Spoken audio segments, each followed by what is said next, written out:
तो दोस्तों मैं आ गया हूँ फ़िलहाल चेन्नई में और यहाँ का नज़ारा देख सकते हैं।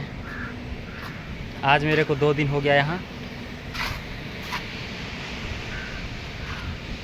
दूर दूर तक जो बिल्डिंग दिखाई दे रहा है वो इंडस्ट्रियल मतलब फैक्ट्री है।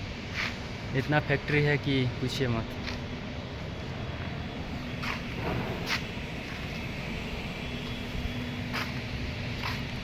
और ये चेन्नई का पेरमपुर से 50 किलोमीटर अंदर आपका बानाग्राम।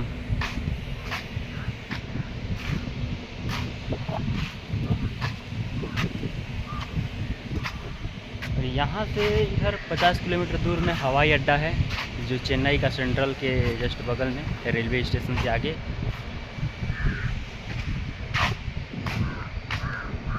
तो दोस्तों यहाँ पे मैं भी आया हूँ।